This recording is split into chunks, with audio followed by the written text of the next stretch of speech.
The State of Crypto is presented by Tron, connecting the world to the power of cryptocurrency.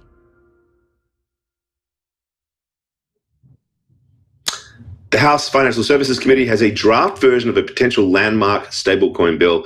Joining us now to discuss is CoinDesk Global Policy and Regulation Managing Editor Nick Day, who is also editor of CoinDesk's State of Crypto newsletter. Good morning, Nick.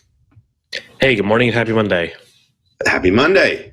So, look, this bill has proposals that include a moratorium on stablecoins backed by other cryptocurrencies, and there's a request to study a central bank digital currency. These are hot button issues. Tell us about this bill and why it's significant. Yeah, so obviously we've heard that the House Financial Services Committee has been working on the stablecoin bill for well over a year at this point.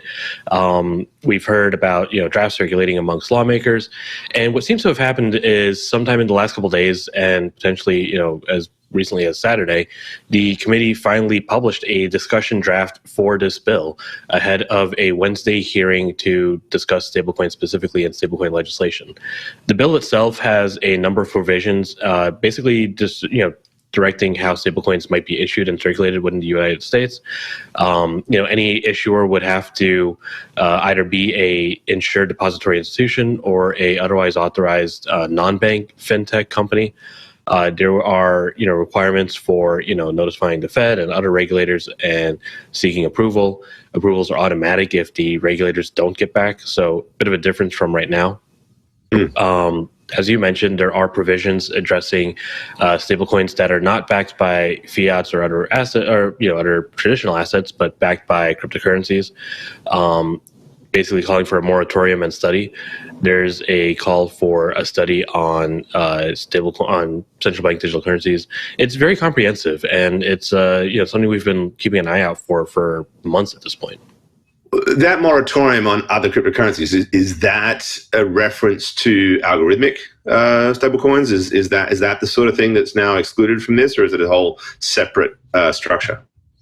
No, it does sound like algorithmic stablecoins in particular, and I'm sure we can all think of a very specific example from about almost a year ago that might fit the bill. It does seem kind of particularly targeted towards those, yes. Yeah, and obviously, the wake of the FTX debacle of last year and a whole lot of other, really angst-ridden experiences of the past year, there's a lot of talk about how difficult this current legislative environment is. What's the likelihood this will actually get to President Biden's desk? I think it really depends on the Senate Banking Committee. So the House Financial Services Committee has been working on this for a while now. It's a bipartisan effort. We know that both Congressman Patrick McHenry, who is the chair of the committee of the Financial Services Committee, and Congresswoman Maxine Waters, who is the ranking member, have been working on this together for a long time. I reached out to the heads of the Senate Banking Committee, the Senate counterpart, which is Senators Sherrod Brown, who is the chair, and Senator Tim Scott, who is the ranking member. I have not heard back on if either of these lawmakers have any comments, but it's going to really be up to them. If they take it up in a bipartisan basis, then it seems likely to move forward. If they don't, then obviously this will be just another bill that we'll be talking about, but that won't have a huge chance of passage. And how much has the banking crisis, if we want to call it that, of the past month or so factored in this? Of course, that part of that experience is when Silicon Valley Bank was suddenly being shut down. We saw a temporary depegging in USDC, that Circle stablecoin. That must be feeding in some way into this discussion, right?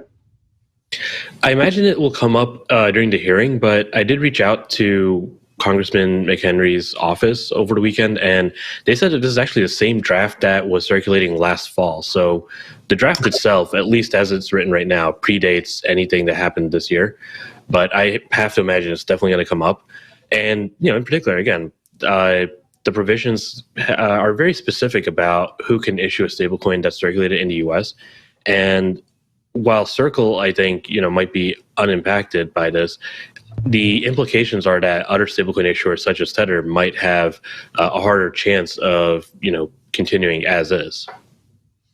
All righty, thank you, Nick. We'll be paying close attention. I'm sure you will be. That was CoinDesk Global Policy and Regulation Managing Editor Nick Day. Do not forget to sign up for the State of Crypto newsletter on CoinDesk.com.